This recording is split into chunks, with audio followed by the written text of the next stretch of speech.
Hello everybody, welcome back to the channel. This is the American Exceptionalist. Now before I begin, I'm going to just do a shameless plug. Please do consider subscribing if you have not. Like 99% of you guys are not subscribed, and hey, I'm happy with my subscriber count. It's decent for a small channel like mine, but hey, I'm trying to get as big as the other guys out there too. So if you can show me some support, even if you disagree with my politics, even disagree with my predictions, hey, it's always healthy for you to follow someone you disagree with. And if you do agree with me, then good. Give me some support. But anyways, let's get back into this. So I'm doing a video, basically, Kamala Harris versus Donald Trump. Now, I'm going to warn Democrats right now, don't do that.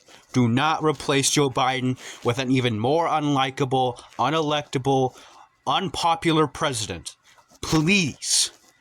Now, personally, I'd be happy with that because the map I'm going to put up, it's pretty good for us. But for you guys, I'm just going to give you a friendly warning. You do not want Harris. In fact, I'll put up some polls right now. Look, Harris is down 49 to Trump to like 37. All right. And the last poll has Trump up by 6 and 7. Now, this is not good numbers for Harris. Low name recognition.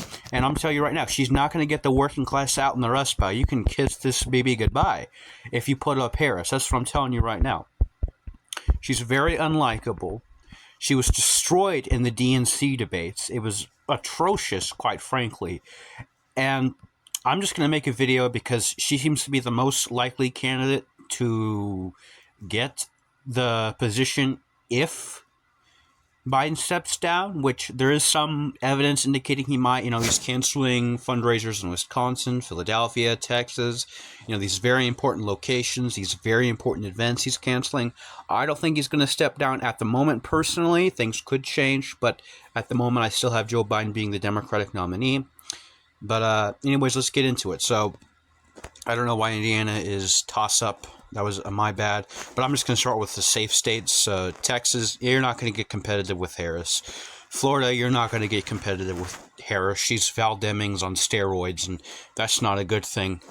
Iowa, safe. Ohio, absolutely safe. Alaska, it's a potential swing state in the future. They do have a Democratic House of Representative who I do think is going to lose re-election at the moment. But other than that, so we've got the absolute floor. No matter what, Republicans get to 219. I'm going to give Democrats a couple more safe states. I'm going to give them Oregon. Now, I think it could be potentially likely or a bit closer. I don't, however, see it in my current model, even though Harris is atrocious. And, even if she does pick someone like Andy Beshear, who I think would be her potential future running mate, other than maybe Roy Cooper, there's not a lot of room for growth in this map. In fact, we're going to see what happens. So, Washington, I'm going to put that as safe. It's going to be not as safe as normal. It could be likely again with Oregon. Very similar states, very similar demographics, very similar location. Yeah. All right, and that basically will give New York. I could be likely. I'm not going to put my tongue down on it, but very narrow, safe margin. Like I'm talking 16-15 if Harris is the nominee. Again, you guys do not want Harris as your nominee. All right, and that basically marks the end of safe states for Democrats. So I'm going to go into likely states for Republicans. Georgia, North Carolina, and Nevada, I guess. Nevada, I'm going to put that as lean, actually. Although I feel like it's going to be, a lot of pundits are going to put it as likely, just how awful and atrocious Harris is, to be frank. But 257 is Trump's floor in this election.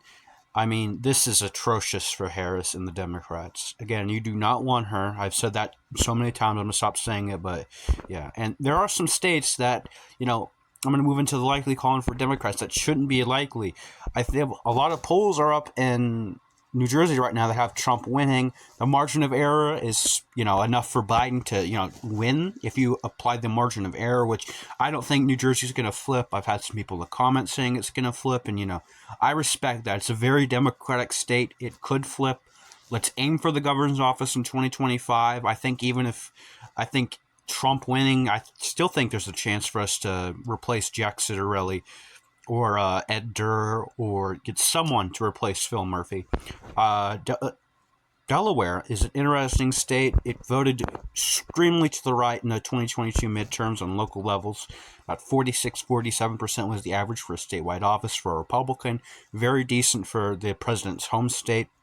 However, elect right, he said in his model it'd flip. I don't think it is.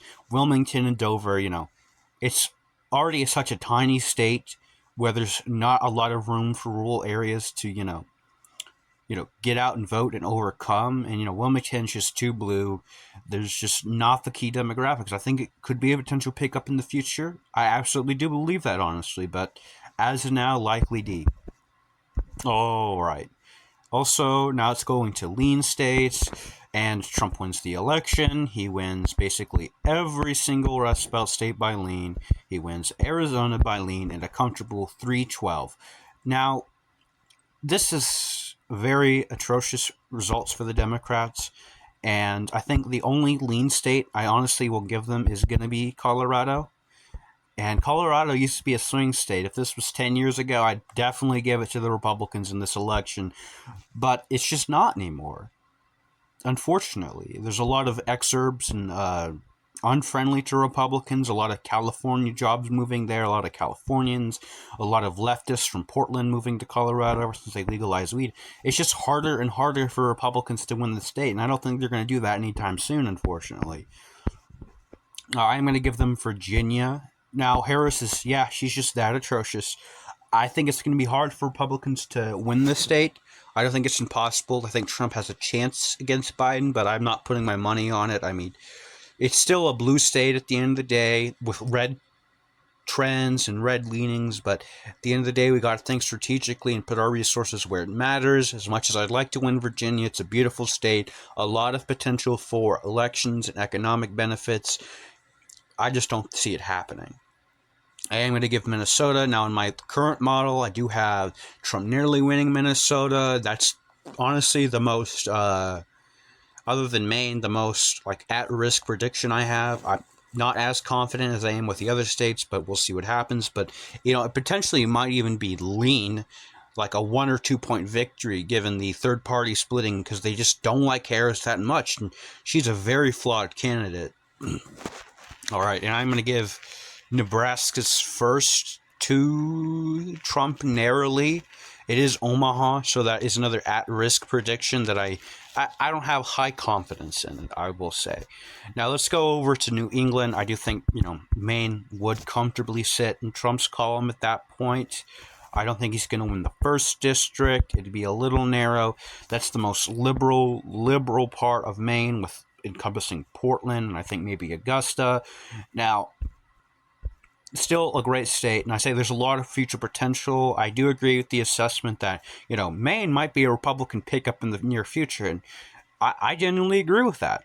It is trending very right. There's a lot of base for support. I mean, even the Democratic House member who's occupying Maine's 2nd District, the bright, dark red one right there, even he doesn't say he's going to vote for Biden, and I think that speaks a lot about the potential Republicans have, the potential that Trump has at winning this, and the potential that, the moderates are just not going to go for Biden in this state, giving Trump the victory.